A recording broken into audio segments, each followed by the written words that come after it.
Graça e paz, irmãos, boa noite. É um prazer enorme estar aqui com vocês nessa noite. O meu nome é Mauro, eu sou enfermeiro. Trabalhei durante um tempo como técnico de enfermagem no hospital pediátrico. E é com grande alegria e satisfação que eu estou aqui para trazer alguns temas importantíssimos para os papais, para que nós possamos aí destrinchar literalmente o que é o nascimento de uma criança, como acontece esse nascimento e o que podemos fazer em relação ao seu desenvolvimento no contexto geral. Quero agradecer desde já ao pastor Oswaldo, a todo o ministério, por ter realizado esse convite. Estar aqui com você seria algo realmente maravilhoso. Espero levar para cada um de vocês os temas de acordo com que vocês possam vir a esclarecer as dúvidas e também possam vir a perguntar na sequência, nós podemos conversar, tá bom? Então vamos lá. Tenho um bebê de 1 ano e 8 meses, o nome dele é Lorenzo, sou marido da Alexandra. Hoje trabalho na estratégia de saúde da família e estamos aí caminhando de acordo com aquilo que o Papai do Céu nos pede. Então vamos começar falando da amamentação. Na verdade, assim, a mãe, o pai, quando a criança está para nascer, no momento daquela gestação em si, é tudo muito interessante, os dois estão ali envolvidos, existe todo um trajeto que a família percorre nesses 9 meses. Porém, podem vir a acontecer alguns tipos de inconvenientes, sobretudo as dificuldades que o bebê vai ter em adaptar-se ao meio onde ele já está sobrevivendo. Porque ele passou, pensem comigo, ele passou 9 meses na barriga da mãe. De repente, ele saiu, veio para esse mundo. Pensem na adaptação dessa criança. É algo que de fato precisa entender. Então, pode começar projetando a imagem, por favor. Normalmente, a mãe tem muita dificuldade em relação a esse tipo de situação, sobretudo na dor, pega, existem muitas fissuras, racha o bico do seio, literalmente é bem complicado. Ali no momento que a mãe está fazendo o pré-natal, com certeza ela vai ser orientada a alguns procedimentos a se fazer, que seria tomar banho de sol nas mamas, também estar ficando com o seio um pouco mais descoberto, e não se orienta a passar nenhum tipo de medicação, não passar nada, não passar creme, não hidratar, porque pode alterar. Aí, se alterar, com certeza, aquele tipo de alteração na mama vai dificultar e vai causar dor. Pode mudar. Vejam que, naquela imagem, ela é bem instrutiva quando fala que a criança, ao ir amamentar, existem o que seguir, os passo a passo a se seguir. Vejam que a mãe pega na areola. A areola, na verdade, seria aquela parte mais densa depois da mama. Após a mama tem a parte da areola, na sequência vem o bico em si. A criança precisa abocanhar literalmente a areola, ela não pode abocanhar o bico. Porque se ela vem abocanhar o bico, certamente essa mãe vai ter muitas fissuras. Certamente essa mãe vai ter muita dor. E certamente essa criança não vai amamentar.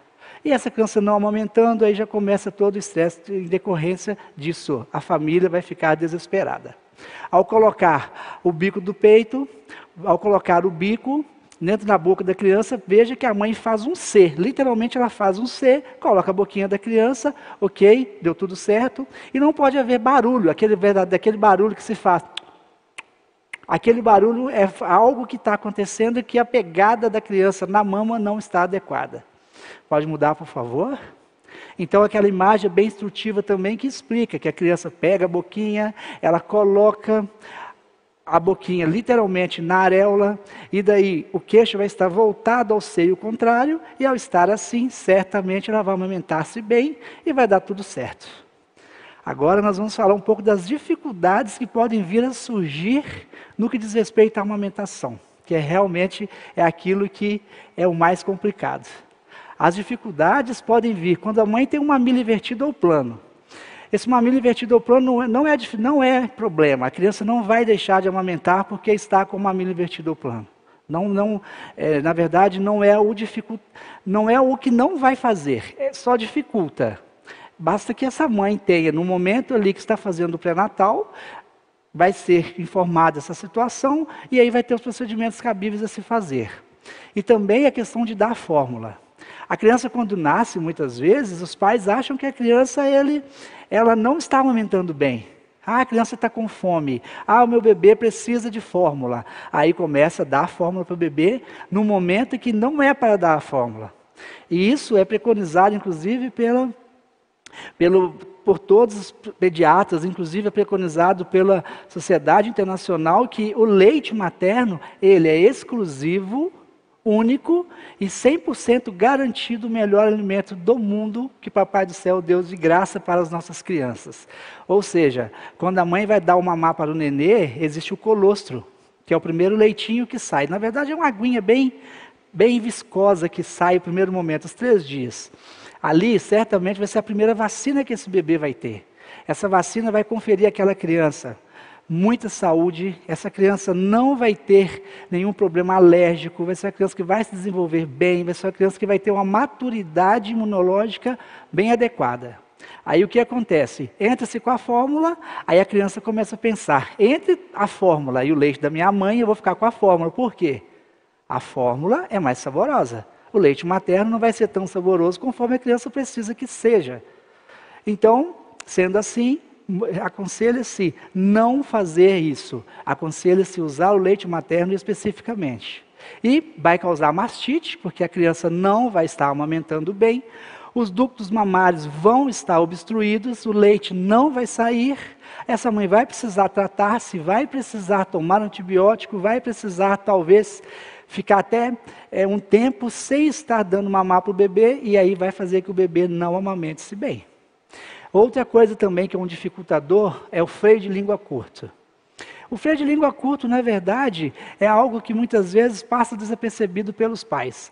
A criança vai tentar mamar, mama, aí de repente está com fome de novo, está com fome outra vez, aí quando vai ver, demora-se um tempo, aí pensa em tudo, pensa num monte de coisa. A PLV, é intolerância à lactose, é cólica, é isso, é aquilo, mas quando vai ver a criança tem um freio um pouquinho curto, aí essa criança realmente não vai conseguir amamentar-se. Outra coisa também é o baixo peso versus a amamentação. Hoje as mães, normalmente, elas trabalham, elas precisam trabalhar.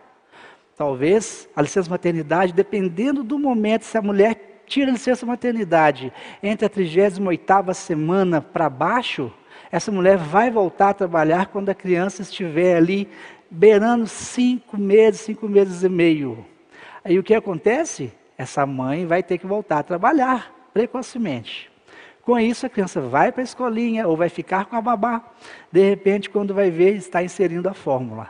Não vai mais aceitar o leite materno. Então, com isso, são os dificultadores principais que acontecem em relação à amamentação. As dificuldades que a mãe pode vir a ter em relação a isso. Tá bom? Agora nós vamos falar um pouco sobre as cólicas. Cólica realmente é algo que tira a noite de sono dos pais. Eu falo porque o meu bebê hoje está com 1 ano e 8 meses. Para mim, graças a Deus, não existe mais. Mas no início, meus amigos, eu até trouxe aqui o Joaquim. Joaquim é meu fiel escudeiro. Quando eu não faço os meus vídeos, inclusive quero sugerir para vocês um canal que eu criei no YouTube justamente para ajudar os papais. Criei esse canal porque no início de fevereiro, meados de março, realmente já estava uma situação complicada, e eu falei, Deus falou no meu coração, primeiro falou até com a minha esposa, ajude as pessoas, faça o uso que você tem, que Deus deu de graça para você, faça vídeo, ajude as pessoas, não poupe o seu conhecimento para ajudar as pessoas, e para a honra e glória do Senhor eu tenho ajudado bastante. O canal se chama Deixa com o Papai, porque ali, graças a Deus, a gente consegue levar para as pessoas informações toda quarta-feira, faço enquetes, pergunto para os pais o que eles querem, qual o tema que realmente eles precisam entender, e nós vamos criar esses vídeos. E todos que eu estou falando hoje, todos os vídeos vão estar no canal também do YouTube, no Facebook e Instagram. Então vamos lá. As cólicas. Na verdade, a criança, ela tem uma imaturidade gástrica. Não é porque a cólica realmente não é para acontecer. Vai acontecer. Seguramente toda criança, não vou falar toda, porque pode ter um percentual talvez 2%, 3%, é difícil falar em números, mas as crianças vão ter cólicas intestinais. Com isso, essa imaturidade faz com que a criança tenha muita cólica. Nós podemos ser facilitadores e fazer que essas cólicas não proliferem. Dicas como pegar o bebê dessa forma, pegar a mão, desse jeito, rodear toda a região, vou fazer assim para todos verem, rodear toda a região da alça intestinal dessa criança, fazendo assim, devagar, tranquilamente, vai circulando toda a alça intestinal, assim, volta-se, de novo, faz 2, 3 vezes, vai fazendo, ponto. Terminou essa fase, aí podemos passar para outra. Colocamos o bebê dessa forma no trocador, pegamos a sua perninha e vamos fazer assim, durante algumas vezes. Por que que isso é muito importante? No nosso abdômen existe o músculo que se chama diafragma. Quando auxilia na respiração. Quando nós fazemos assim, vai fazer que a musculatura pélvica seja impulsionada por esse diafragma, vai fortalecer e fazer com que esses gases, que essas dores saiam. Muitas vezes saltam puns, às vezes até evacuam naquele momento. Você vê que a criança sente um alívio em relação a isso. Fez assim, terminou, alterna uma perna com a outra.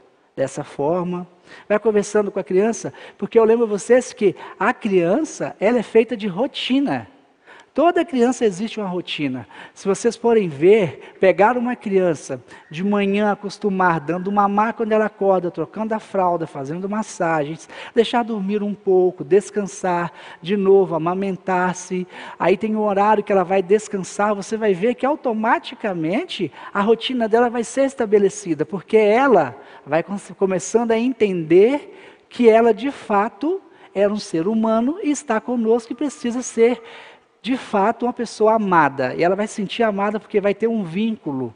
Então eu dou uma dica para os pais que estão aqui, aos papais também da internet: pega o seu filho, faça massagem, ajude a mamãe.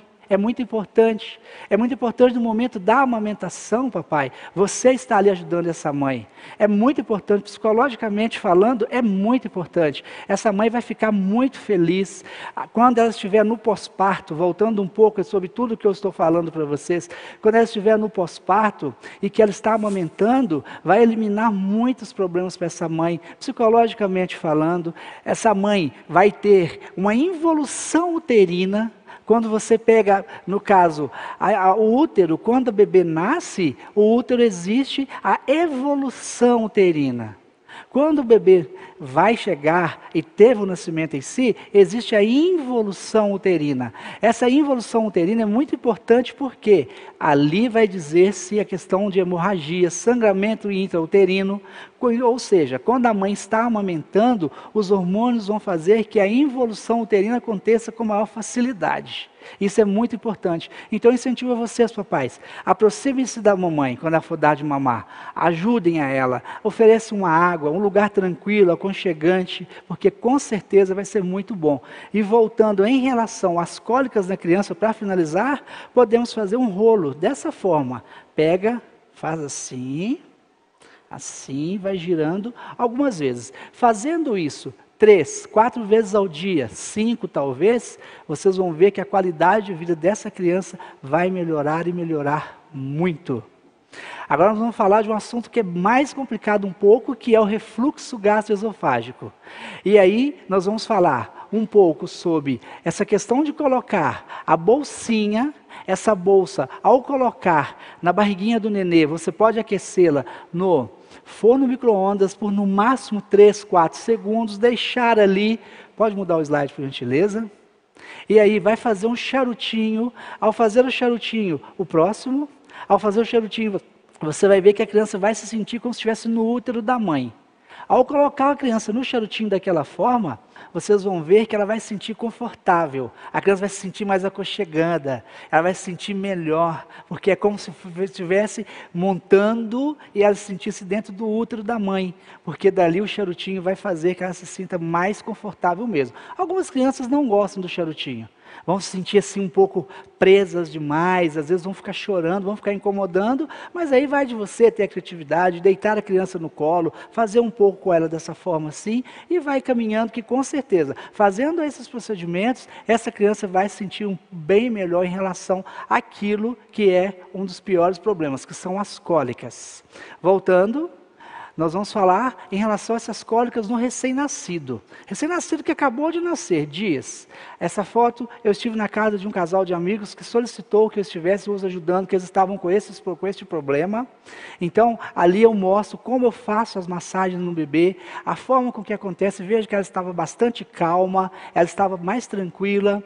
Na próxima foto vocês vão ver que ali eu faço a bicicletinha com ela, eu alterno. E na banheira, propriamente dito, quando coloca-se o bebê ali, é muito legal pegarmos água e estarmos jogando na barriguinha da criança. E naquele momento alguém pega um jarro d'água, coloca-se ali e daí você vai fazendo as massagens no bebê. Isso faz com que impulsione, que ajude. Eu, por exemplo, comecei a dar banho no meu filho debaixo do chuveiro comigo, ele tinha 1 mês e 20 dias. Até hoje ele toma banho comigo, nunca mais ele quis parar de tomar. Então, ou seja, é muito bom porque aí você consegue fazer com que a criança também tenha um vínculo paterno. Às vezes a criança fica muito tempo com a mãe, o dia todo talvez, amamentando, brincando, e às vezes o pai chega do trabalho, é horário gostoso dos dois, tomarem um banho e ali estarem juntos. É muito legal. Agora sim, nós vamos falar do refluxo. O refluxo é algo, gente, que realmente é muito complicado para a criança. Existem 2 tipos de refluxo. O refluxo patológico e o refluxo fisiológico. O refluxo fisiológico é aquele que a criança é conhecida como a golfadora feliz. Veja que a criança vai lá, mama, gofa, mama de novo, gofa, e aí é uma criança que cresce bastante, que se desenvolve, que está bem, para ela está tudo certo. Mama-se muito e mama-se bem. E daí existe o refluxo que é o fisiológico. Mecanismo disso. Entre o esôfago e o estômago existe uma válvula. Essa válvula se chama esfíncter. Esse esfíncter ele precisa se fechar. Existe isso em todo ser humano. No caso da criança, por exemplo, que tem um refluxo, essa válvula ela abre. Ela abre de uma forma que ninguém entende o motivo, um momento que não é para ela se abrir. Com isso, o leite que está no interior do estômago volta para o esôfago e vai até a boquinha do nenê. Mas qual que é o grande problema disso tudo? É a questão que dentro do estômago existe um ácido, que se chama ácido clorídrico. Esse ácido, ele existe no interior do estômago para que haja uma quebra das partículas. É ácido mesmo. Ou seja, quando o leite volta, ele volta com esse ácido. Aí sim, vai queimando tudo. Resultado disso, uma criança que chora demais, não quer amamentar, a mamãe vai tentar dar mamar para ele, seja um mamar via mamadeira ou um mamar no seio mesmo, essa criança começa a ficar arqueada, ela não quer mamar, ela olha para o leite materno ou para a mamadeira como se fosse o inimigo, porque ela tem muita dor e ela não quer mais. Esse é o refluxo patológico. E ainda existe o refluxo patológico que é um pouco pior, que é o refluxo patológico oculto. Esse refluxo, muitas vezes, a mamãe vai dar um mamar para a criança chora, chora, chora e ninguém sabe o que é. Aí vai lá, trata, vai ao médico e trata de novo, e faz massagens, e dá remedinhos para cólica, dá Colicalm, dá Colikids, dá Funchicória, e nada se resolve, essa criança não ganha peso, e não quer mamar, e vai. Beleza. De repente, quando vai ver, essa criança tem refluxo oculto. O que seria refluxo oculto? Da mesma forma, o mesmo mecanismo. A criança vai, tem esse esfíncter que precisa se fechar no momento em que passa-se o conteúdo, esse esfíncter abre. Só que esse refluxo oculto acontece da seguinte forma, vem até a região da boquinha e volta. Vem e volta. Cada vez que ele vem e volta, sai queimando tudo. E ninguém sabe que aquela bênção, aquela criança maravilhosa está com refluxo oculto, está com tudo queimado.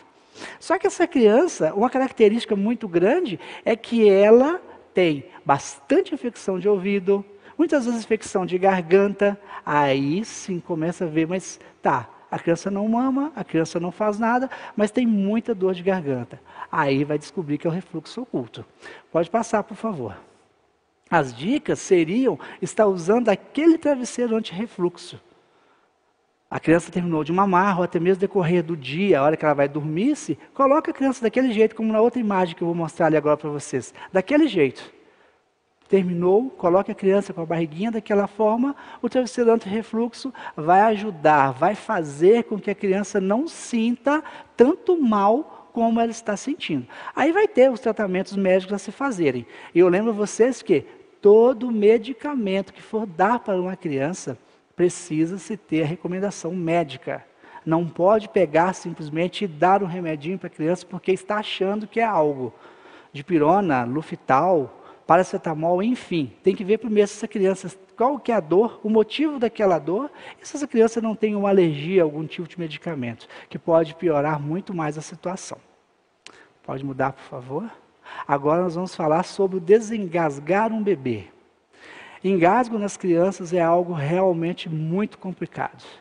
E todo papai, toda mamãe, certamente, pode ser da área de saúde, pode ser bombeiro, médico, enfermeiro, não importa. Qualquer papai, qualquer mamãe que vê uma criança engasgando, realmente vai tremer as pernas e vai perder um pouco do senso do que fazer no momento de fazer. Mas é muito importante que nós estejamos calmos para fazer os procedimentos que precisam ser feitos. Primeira coisa, no bebê, nós temos um bebê e ele, Deus o livre, acontece dele engasgar-se. Digamos que ele engasgou com algo líquido. Ele engasgou com algo líquido. É uma criança menor de 1 ano de idade, como o Joaquim está aqui. A primeira coisa que nós precisamos imaginar, essa criança, ela vai engasgar-se, inclusive ela vai engasgar-se com líquido ou com sólido. Até porque a criança passou de 6 meses de idade, essa criança vai começar a ingerir sólidos. Ela vai começar a comer papinha de frutas e assim por diante. Digamos que essa criança engasgou-se amamentando. Primeira dica, tem mães que têm muito leite. É como nós formos pegar este copo com água, digamos que esse aqui é o diâmetro desse copo d'água. Digamos que eu vou pegar este copo d'água e vou pegar um copo um pouco menor. Eu vou colocar aqui uma seringa de 10 ml do lado aqui. É como se eu for colocar um volume muito grande, eu não conseguir comportar aquilo que eu preciso estar colocando. Assim funciona em relação ao engasgo da criança. Ela não tem a maturidade para chegar e deglutir conforme precisa deglutir-se. Então, nesse caso, a mãe pode fazer uma ordenha prévia. Ela pode fazer ordenha com a própria mão, ordenhar um pouco o leite para diminuir a pressão do leite materno, assim como também ela usar uma bombinha para fazer a extração daquele leite. Fazendo dessa forma, ao colocar, vai facilitar inclusive que a criança abocanhe a areola, porque aí a mama vai estar com menos volume consistente e vai conseguir abocanhar. E diminuir o volume do leite que vai dar para aquela criança vai fazer com que ela não tenha este engasgo como acontece. Mas digamos que essa criança engasgou. Digamos que essa criança está no peito da mãe e veio a engasgar-se. Primeira coisa, calma. Calma e vamos pegar essa criança dessa forma. Vou sentar aqui para acenar para vocês. Digamos que a mamãe está lá sentada, amamentando o bebê. De repente, essa criança veio e engasgou-se. A primeira coisa que essa mãe precisa fazer, calmamente, virar essa criança. Ao virar essa criança, ela já vai colocar a mãozinha aqui, porque dessa forma aqui, com o V ou com a mão assim, ela precisa manter a via aérea dessa criança aberta. A via aérea não pode estar obstruída. Abriu a via aérea dessa criança, o braço vai estar aqui, porque essa criança, ela tem a cervical. Essa parte da coluna cervical, ela é muito frágil. Não pode se fazer esse tipo de chicote. Pegou essa criança, fez essa forma, colocou aqui. Simplesmente, desse jeito aqui, ela vai, é uma criança um pouco menor, estamos falando de bebê. Ela vai com o calcanhar da mão, nesse caso, essa parte da mão, ela vai bater vigorosamente, dessa forma aqui, para a frente. Ela vai fazer com que volte todo o leite, ela vai, naquele momento ela vai bater, bater, bater, bater. Vai voltar, vai observar como estão as vias aéreas dessa criança. Como que a gente observa as vias aéreas dessa criança? Ela vai estar chorando, é óbvio, não vai estar roxo. Ela vai estar com o olho aberto, vai estar chorando bastante. É uma criança da pele um pouco mais clara, vai estar avermelhada, vai estar irrigada, digamos assim. Não, ainda está ruim, voltou, fez assim. fez assim e vai. Ok. Aí ela vai perceber, a criança está respirando bem, pode pegar a mão, pegar na ponta do dedo, verificar a perfusão capilar dessa criança periférica, ver se não está roxo, se a cor está normal, a criança está chorando, ok, voltou, levanta essa criança, ok, está tudo certo, está tudo bom. Mas digamos que essa criança é um pouco maior e engasgou-se com algo sólido. Ou então essa mesma criança não recuperou-se, essa criança começou a ficar roxa. Aí sim, ela vai começar a tratar com uma parada cardiorrespiratória. Ela vai com a mão, desse jeito, os 2 dedos, ela vai pegar e vai fazer massagens vigorosas, dessa forma aqui, no máximo 5 centímetros, vai fazer assim, para fazer com que aquela criança não tenha parada cardiorrespiratória efetivamente. Ela vai fazer dessa forma assim, ela vai salvar a vida dessa criança, no que diz respeito a um engasgo. Agora, digamos que uma criança é maior, esteja brincando.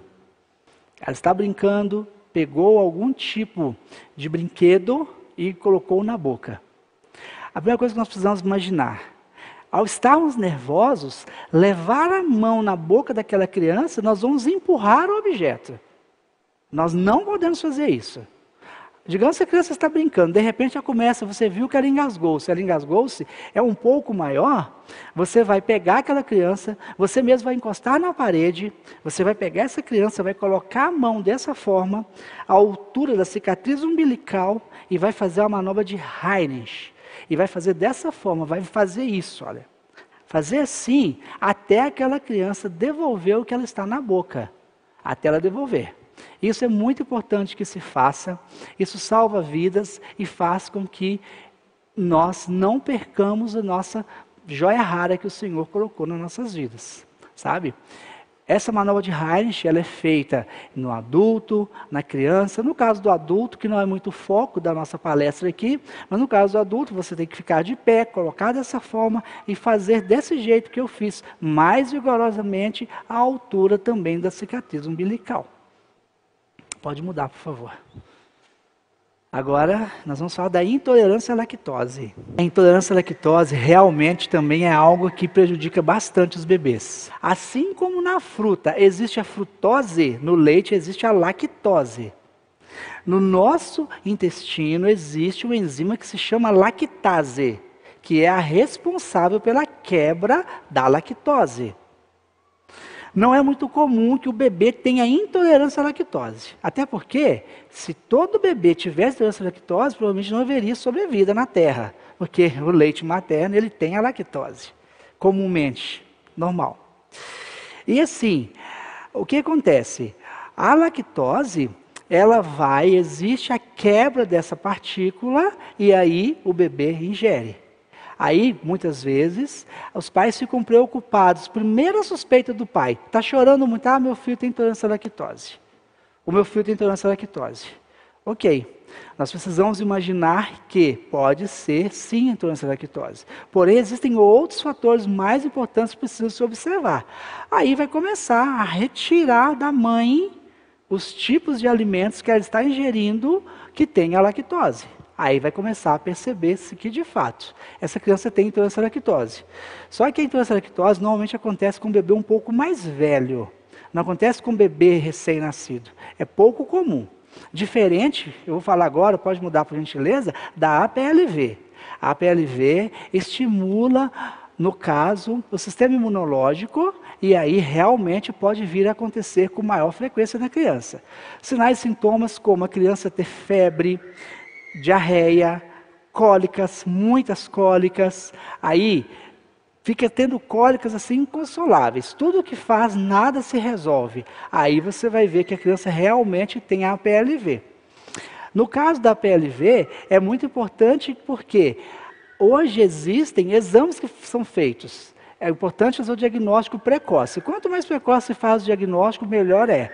Vai fazer exame cutâneo, vai fazer exame de sangue e vai ver se que de fato é a PLV. Aí, no caso, sendo a PLV, vai começar a introduzir na mãe uma dieta restrita. Aí a criança certamente não vai passar a ter essas cólicas, porque passa-se pelos canalículos. Ao passar pelos canalículos, A proteína do leite certamente vai para o sangue da mãe e na sequência vai para a criança, vai para o sangue, vai para os canalículos, vai para o leite e na sequência essa criança vai começar a ter essa alergia. Pode mudar, por favor?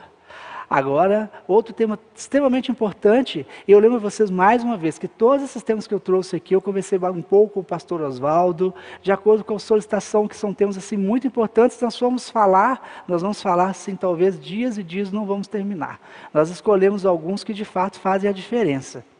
No caso, a criança, quando ela precisa ir a um odontopediatra, desde o ventre da mãe, ali na fase embrionária, existem os dentes de leite. Ok. A mãe, hoje em dia, inclusive, existe uma diretriz que a mãe, pelo SUS, ela pode ir ao dentista, inclusive deve ir ao dentista, porque é dito, claro e cientificamente comprovado, que a cárie nos dentes da mãe pode sim fazer com que a criança nasça prematuramente.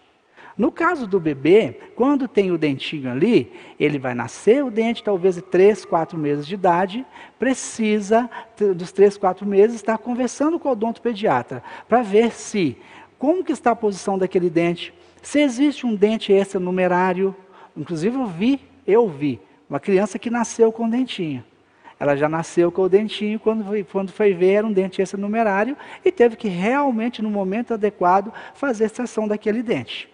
Então é importante que o odontopediatra esteja vendo, esteja conversando com essa mãe, com esse papai, a forma de fazer a higienização, como fazer a higienização dessa boquinha, quais produtos usar. Alguns pediatras, odontopediatras também indicam a pasta de dente com flúor, outros indicam pasta de dente sem flúor. Aí vai muito daquilo que é a proposta do pediatra. Mas às vezes já adianto, a pasta de dente com flúor ela causa fluorose. E inclusive a criança que vem a engolir a pasta de dente com flúor é muito perigoso, pode causar inclusive intoxicação. Então esse profissional odontopediatra, ele é muito importante para poder estar conversando com essa família, fazendo que essa criança tenha uma vida oral, uma situação dos dentes saudável e que vai ajudar e ajudar muito por toda a sua vida. Pode mudar, por favor. Há outro tema que é muito polêmico, que é o uso do andador. De fato, todo papai e mamãe, a primeira coisa que eles querem ver, fica assim, páreo a páreo, é a criança falar e também andar. É difícil saber o que o papai quer primeiro. Ou então, quando não quer os dois juntos, né? No caso, os dois juntos, quando acontece, é uma maravilha, mas não vem acontecer com grande frequência. O andador infantil é muito polêmico, a Sociedade Brasileira de Pediatria não recomenda, lá no Canadá já não fabrica, não pode fazer propaganda, não pode vender, tem anos, talvez acho que desde 2007, que não pode mais não fazer esse tipo de procedimento em relação ao andador infantil. Países da Europa também não fazem isso mais. E aqui no Brasil, em 2017, salvo engano a data, a Sociedade Brasileira de Pediatria recomendou do Inmetro uma pesquisa para ver como que é a segurança dos andadores infantis. Nossa, foi absurdo. Realmente foi muito absurdo, porque viu que a segurança não é adequada. Só que aí também, embora seja realmente inseguro o andador infantil, nós precisamos pensar que a criança, quando ela está andando, ela quer vir a explorar onde ela está. Ela quer tocar nas coisas, que é o natural e faz parte do seu desenvolvimento. Ela quer tocar, ela quer sair engatinhando, ela quer subir de pé mesmo, de uma forma natural. O andador infantil vai inibir com que tudo isso aconteça. Aí, quando nós percebemos, é uma criança que tem limitações físicas, limitações motoras, limitações psicológicas também, que ela vai ficar uma criança mais retraída, porque ela não conseguiu explorar. E sem contar os acidentes. Muitos acidentes. Olha, gente, eu pude presenciar, eu pude atuar e ver como que o andador infantil causa acidentes absurdos. Traumatismos crânioencefálicos, também fraturas de membros, sabe? Alguns, inclusive, irreversíveis, porque existem alguns tipos de quedas nas crianças que, muitas vezes, quando vai ver-se, de fato, vou falar daqui a pouco no próximo slide, de fato, é muito complicado, sobretudo quando atinge a base do crânio. Aí sim, realmente é muito complicado. Então, dentro de tudo que eu busquei, de tudo aquilo que eu li hoje como profissional, se algum papai vier perguntar para mim, eu falo de cara, não use nadador infantil no seu filho. É muito perigoso e de fato precisa ter muito cuidado em relação a isso. Pode mudar, por favor? Aí sim, o bebê bateu a cabeça. Como agir? Se nós formos imaginar, a criança, proporcionalmente, o corpinho dela, ele é maior, ele é menor do que a cabecinha é mais pesada. Ou seja, toda vez que a criança cair, ela vai bater primeiro a cabecinha no chão, certo? Aí existem as diretrizes, o que nós precisamos fazer de fato quando a criança bateu a cabeça? Via de regra, a criança menor de 1 ano caiu, bateu a cabeça, é muito importante ir imediatamente para o hospital. Porque aí sim, vai fazer raio-x, vai fazer tomografia quando necessário e vai ver se essa criança não teve uma lesão mais importante, de base de crânio, não fraturou um osso, não houve algo mais complicado em relação àquela criança. Eu até desenhei aqui, porque eu tinha que explicar melhor, em relação às moleiras da criança. A criança tem 2 moleiras, no caso conhecida como fontanela cientificamente. A moleira tem a da frente, que é a bregmática, e a de trás, que é a lambidóide. A de trás, ela fecha quando a criança tem ali por volta de 2 meses, 2 meses e meio, até 3 meses ela já se fechou. O grande problema é a da frente, que se fecha com a criança que tem mais ou menos 2 anos de idade. Quando essa criança bate, pode olhar que ela bateu a cabeça, pode vir sim a sangrar-se muito, e também vai ter um impacto grande. A grande vantagem é quando tem as fontanelas, as moleiras no caso, existem as suturas cranianas. Essas suturas, geralmente, ela é mais importante e é muito importante porque a criança vai ter um impacto da cabeça, meio que vai fazer assim, vai unir-se para absorver o impacto. Porém, tem que cuidar porque realmente a moleira da criança não é para receber nenhum tipo de choque, de trauma, de impacto. É muito grave e precisa cuidar bastante. Mas voltando às quedas, a criança bateu a cabeça. O que incomoda e o que mais nos preocupa? São os hematomas internos, as hemorragias internas. Aquela criança que bateu a cabeça e de repente ela está normal. A clínica diz tudo. A criança chegou, bateu a cabeça. Aí de repente é uma criança que ri, que brinca, que faz as coisas. A gente vai perceber que a criança fica assim. Ou então tem o costume de pegar um copo, na hora de estar alimentando, ela mesma pega no garfo, aí ela não quer fazer isso, a criança está diferente daquilo que nós estamos acostumados. As primeiras 24, 36 horas são as cruciais para observar essa criança. Porque ela bateu a cabecinha, ok. Não necessariamente que uma criança, sobretudo maior de 1 ano de idade, bateu a cabeça, sair correndo para o hospital. Não precisa de fazer assim. Porque, como disse anteriormente, a clínica diz tudo. Digamos que a criança bateu a cabeça, começou a chorar um pouco. Ah, a criança pode dormir? Sim, ela pode dormir. Não é que não possa dormir. Por quê? Ela vai bater a cabeça, ela vai chorar muito, e daí, de repente, ela vai ficar cansada porque chorou muito. Ela vai ter sono. Ao ter sono, vai dormir um pouco, mas sempre na observação como essa criança vai estar. Sobretudo, na parte periférica, como que está, se está vermelhinho, se está bem irrigado, o olhinho, dá uma olhada nessa região do globo ocular, como está, se está normal, se essa criança tem reação motora, como ela está. Ótimo. Agora, digamos, volto a falar, que essa criança bateu a cabeça e não importa a altura não define o tamanho do trauma que pode vir a acontecer. Já vi pessoas, eu trabalhei no SAMU um tempo também, que teve queda da própria altura e teve um problema maior do que aquela pessoa que caiu de uma altura dessa aqui, por exemplo. Então, ou seja, vai definir-se muito onde caiu, o que caiu, são informações muito importantes para definir o nível do traumatismo que houve. Se caiu da cama, se caiu andando e brincando, como foi, e uma atenção especial é para os trocadores de fraldas. As crianças rolam, as crianças viram, as crianças podem vir a cair, ainda que um bebê menor. Então, uma atenção muito importante que devemos ter em relação à queda dos bebês. Pode mudar, por favor. E para terminar, nós vamos falar de um outro tema muito importante, que é a vasectomia.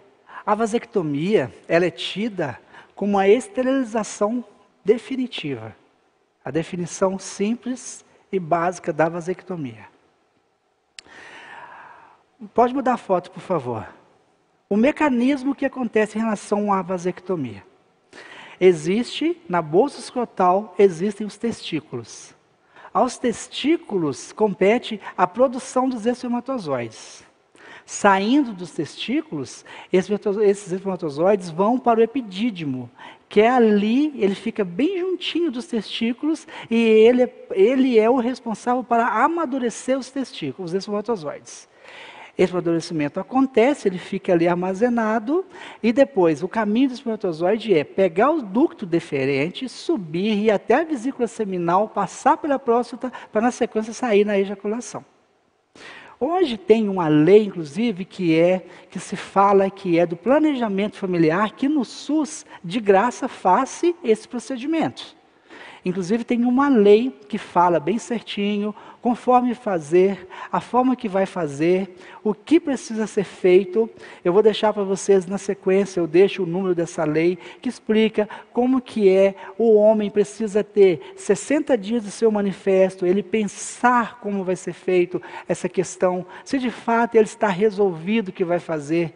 Nesses 60 dias ele vai pensar, Deus o livre, ele teve a perda de um filho, ele, enfim, não está mais com a esposa por algum outro motivo, a esposa veio a falecer e ele quer ter outro filho. Aí esse meio tempo é para ele pensar bastante. Eu vou fazer vasectomia mesmo? Ok, vou fazer vasectomia. Então, voltando, como funciona essa questão fisiológica, a fisiopatologia? O médico vai chegar, no caso o urologista, ele vai fazer um corte nos ductos deferentes. Ele vai cortar bilateralmente os dois ductos. Aí, ao fazer esse corte, aqueles espermatozoides que são produzidos nos testículos vão permanecer ali, dentro dos testículos, e não vão mais ter o caminho para sair para a ejaculação. Ok. Pode ser reversível? Pode ser reversível. Só que é considerado irreversível, porque a chance de sucesso é a mínima possível. Então, muitas vezes a gente até fala, não é melhor que, se tiver na dúvida, não faça. O SUS não cobre a reversão. Convênio médico normalmente também não cobre a reversão e para fazer gasta uma grana violenta. Não é qualquer médico que faz, demanda um tempo e demanda inclusive valores maiores para fazer essa reversão. Então, quando vai fazer esse procedimento, ali no ducto deferente, onde está bem marcado ali, eles fazem uma cauterização para não correr o risco mais. Certo? Existem algumas dúvidas. Dúvidas como, o homem vai perder a libido, o homem não vai ter mais apetite sexual. Isso não existe. Isso não existe porque uma coisa não tem a ver com a outra. Esse homem também vai ser tratado psicologicamente, ele vai procurar um apoio psicológico, vai estar conversando previamente, existe todo o acompanhamento para aquilo ali, mas o apetite sexual do homem permanece igual. Eu vou ficar com a ereção prejudicada? Não, não vai ficar com a ereção prejudicada também. Não corre esse risco. Outra dúvida, muito pontual. Quanto tempo após eu fazer a vasectomia que eu posso manter relação com a minha esposa? Aí sim, existe sim o tempo a se fazer. São 60 dias aproximados. Naquele primeiro momento, o homem precisa estar sempre usando preservativo. Lembrando que o uso do preservativo não é apenas para não ter filho. O uso do preservativo é muito importante em relação às DSTs. Precisa se usar, com certeza. Não é porque fez a vasectomia que está imune. Não é super-herói. Ok. Voltando, em relação a fazer a vasectomia em si e estar mantendo a relação sem usar o preservativo, 60 dias aproximados, vai fazer um exame que se chama espermograma, vai ver como está a efetividade daqueles espermatozoides. Se já existe algum ou não, como está, se todos já ficaram retidos e não passaram nenhum. Porque nesse meio tempo, vai observar a questão da próstata, do ducto deferente, de todo o órgão genital masculino e ver se não ficou nenhum perdido por ali. Quem de vocês nunca ouviu falar assim, a minha vasectomia não deu certo, a vasectomia do meu amigo não deu certo, porque a mulher foi lá e engravidou. Mas por quê? não seguiu as recomendações conforme precisa. Porque os espermatozoides têm vida, vão ficar andando por ali. Vão ficar. No momento exato, na hora que ele quiser, ele vai dar a escapulidinha dele e aí realmente vai ter o filhinho por aí. Tá certo? Pode mudar, por favor. Então, pessoal, eu agradeço muito por ter estado aqui com vocês nessa noite. Muito obrigado, pastor Oswaldo. Muito obrigado, pastor Ananias, Paulo. Obrigado a todos vocês por esse convite. Fiquei muito feliz. Eu espero ter contribuído com alguma coisa com vocês. Eu espero ter ajudado. E ali estão os links das minhas redes sociais, onde eu faço os vídeos. Toda semana eu tenho postado vídeos diferentes, de acordo com a solicitação de muitos papais, mamães. A gente tem tirado dúvidas, seja no direct do Instagram, no WhatsApp, com todo prazer, com todo carinho, vídeos com muito amor no coração para ajudar cada um de vocês. Tá bom? Precisando de ajuda, precisando de alguma informação, podem contar comigo. Estou sempre à sua disposição. E mamães, deixa com o papai.